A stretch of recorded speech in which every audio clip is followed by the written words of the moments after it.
सभी का स्वागत है। आज हम एक ऐसी चीज की बात कर रहे हैं जो हम सबके पास है, हमारा मोबाइल नंबर। हाँ, क्या ये सिर्फ कुछ अंक है या जैसा कि कुछ स्रोत बताते हैं इनका हमारी जिंदगी पर कोई गहरा असर भी हो सकता है? बिल्कुल सवाल तो है। हमारे पास एक स्रोत है मोबाइल अंक ज्योतिष.pdf करके, जिसके कुछ अंश इसी दावे को देखते हैं। अच्छा। तो आज हम देखेंगे कि इस स्रोत के हिसाब से ये सिस्टम कैसे काम करता है और आज की डिजिटल दुनिया में इसकी क्या प्रासंगिकता बताई जाती है।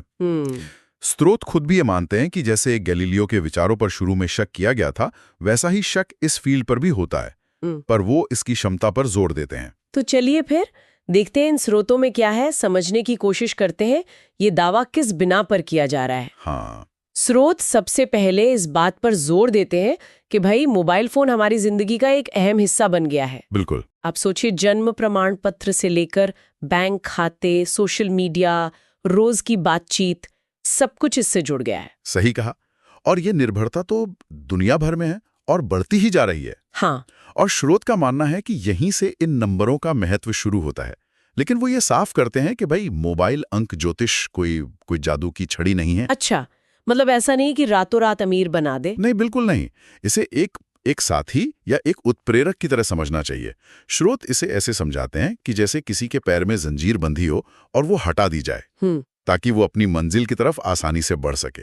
तो ये बाधाओं को कम करने का एक तरीका बताया गया है, पर्सनल और प्रोफेशनल दोनों तरह की सफलता के लिए। ठीक है, तो ये काम कैसे करता है? मतलब स्रोत क्या कहता है, कोई खास गणनाएं हैं? हाँ, स्रोत कुछ मुख्य गणनाओं पर फोकस करते हैं।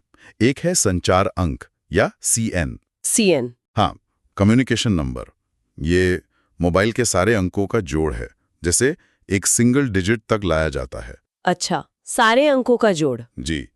फिर है अद्वितीय संचार अंक UCN, यूनिक कम्युनिकेशन नंबर। ये सिर्फ आखिरी 4 अंकों का जोड़ है। सिर्फ आखिरी 4? हाँ, इसे भी 1 अंक तक लाया जाता है। और फिर इनकी तुलना की जाती है व्यक्ति के जन्म अंक यानी BN, बर्थ नंबर, जंग की तारीख का जोड़। बिल्कुल। और भाग्य अंक यानी DN, डेस्टिनी नंबर, पूरी जन्मतिथि का जोड़। ठीक है। और स्रोत सही जन्मतिथि, फॉर्मेट और टाइम जोन पर भी जोर देते हैं ना। हाँ, वो जरूरी मानते हैं सटीक गणना के लिए। DDMMY या MMDDY जो भी लागू हो। और यहाँ एक दिलचस्प बात आती है ग्रहों वाली, कि नंबर ग्रहों से जुड़े हैं। हाँ, ये एक अहम हिस्सा है। स्रोत के अनुसार अंक 1 से 9 तक ग्रहों से जुड़े हैं, जैसे 1 सूर्य से, 8 शनि से, 9 मंगल से। अच्छा, ये किस आधार पर आगम ग्रंथ जैसे कुछ प्राचीन तांत्रिक ग्रंथों पर आधारित बताया गया है, वेदों या उपनिषदों पर नहीं।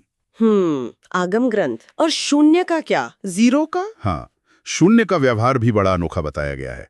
जन्म तिथि में अगर 2 बार तक आए तो बुध जैसा असर। ठीक है। पर अगर 3 या उससे ज्यादा बार आए तो राहु जैसा, मतलब थोड़ा अप्रत्याशित। बाप रे। तो अगर कोई इन स्रोतों के हिसाब से अपना मोबाइल नंबर चुनना चाहे या सुधारना चाहे तो कुछ नियम भी बताए गए होंगे? हाँ, बिल्कुल, कुछ जरूरी नियम है। पहला और सबसे अहम नियम है कि CN और UCN, मतलब संचार अंक और अद्वितीय संचार अंक, व्यक्ति की जन्म तिथि के अनुकूल हो। अनुकूल मतलब कंपैटिबल हो। स्रोत उम्र के हिसाब से इसे जन्म अंक BN या भाग्य अंक DN से मिलाने को कहते हैं। हर अंक के लिए कुछ दोस्त अंक, कुछ दुश्मन अंक और कुछ न्यूट्रल अंक बताए गए हैं। अच्छा। और यही स्रोत एक खास बात कहते हैं। अंक 4 और 8 जो राहु और शनि से जुड़े हैं, उनसे बचने की सलाह दी जाती है। 4 और 8 से बचना है, क्यों? जब तक कि, ये जरूरी है, जब तक कि व्यक्ति पूरी तरह से नैतिक जीवन ना जी रहा हो। ओह, मतलब ये एक तरह की नैतिकता की शर्त है। हाँ, कह सकते हैं। स्रोत का मानना है कि इन अंकों की जो तीव्र ऊर्जा है वो तभी फायदेमंद है जब व्यक्ति सही रास्ते पर हो, वरना ये नुकसानदेह हो सकती है, रिस्की हो सकती है। ये तो वाकई एक अलग नजरिया है।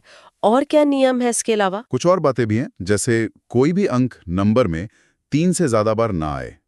आइडियल तो है कि 2 बार से कम हो। ठीक है, रेपिटेशन कम हो। हाँ, और कुछ अंकों के कॉम्बिनेशन से बचने को कहा गया है, जैसे 0, 4 और 8 एक साथ अगल बगल ना हो। 0, 4, 8 साथ में नहीं। इसी तरह 2, 4, 7 और 8 का एक साथ होना भी अच्छा नहीं मानते। स्रोत के अनुसार ये इमोशनल हेल्थ पर बुरा असर डाल सकता है। हाँ, 2, 4, 7, 8 भावनात्मक स्वास्थ्य। और एक नियम आखिरी अंकों को लेकर भी था शायद। जी हाँ। स्रोत बताते हैं कि सबसे अच्छा तो ये है कि मोबाइल नंबर के आखिरी 4 अंक आरोही क्रम में हों, मतलब असेंडिंग ऑर्डर में, बढ़ते हुए क्रम में। हाँ, अगर वो ना हो पाए तो कम से कम चौथा और आखिरी अंक आरोही क्रम में हो, वो भी अच्छा माना जाता है। ये कथित तौर पर जीवन में एक ऊपर की ओर गति दिखाता है। अच्छा, पर क्या इसके लिए बहुत महंगे नंबर लेने पड़ते हैं, वीआईपी नंबर? नहीं, स्रोत साफ कहते हैं कि महंगा वीआईपी नंबर लेना जरूरी नहीं है। बजट में रहकर भी अनुकूल नंबर ढूंढा जा सकता है। ठीक है, ये तो हुई नंबर चुनने या बदलने की बात।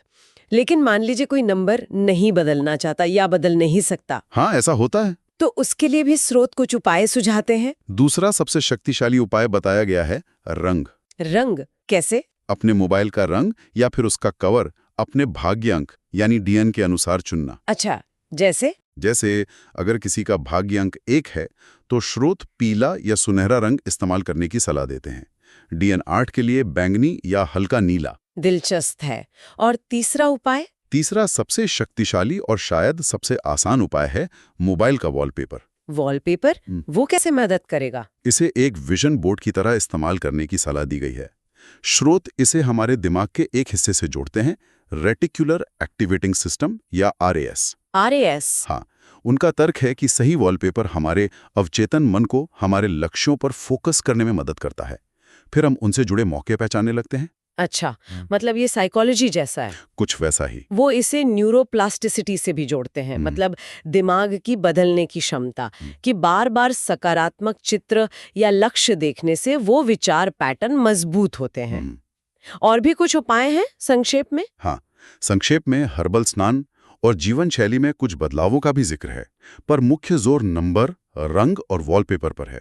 तो अगर हम इन स्रोतों का सार देखें तो बात यह है कि मोबाइल नंबर सिर्फ अंक नहीं है, मतलब उनके अनुसार ये हमारे जीवन के कई पहलुओं पर असर डाल सकते हैं। हाँ, करियर, रिश्ते, ऐसा उनका दावा है। और सही नंबर चुनना या फिर ये छोटे मोटे उपाय करना, जैसे रंग या वॉलपेपर बदलना, सकारात्मक बदलाव ला सकता है इस नजरिए से। जी, लेकिन ये याद रखना बहुत जरूरी है और स्रोत खुद इस पर जोर देते हैं कि ये सिर्फ एक सहायक विज्ञान है। सहायक मतलब ये बाधाओं को कम करने और अवसरों को बढ़ाने में मदद कर सकता है, लेकिन जो व्यक्तिगत प्रयास हैं, जो कर्म है, वो हमेशा सबसे ऊपर रहेगा। हाँ, ये कोई गारंटी नहीं है। बिल्कुल नहीं, ये कोई भाग्य बदलने की गारंटी नहीं है, बल्कि एक संभावित सहायक टूल है। और चलिए आज की चर्चा के अंत में एक सवाल छोड़ जाते हैं।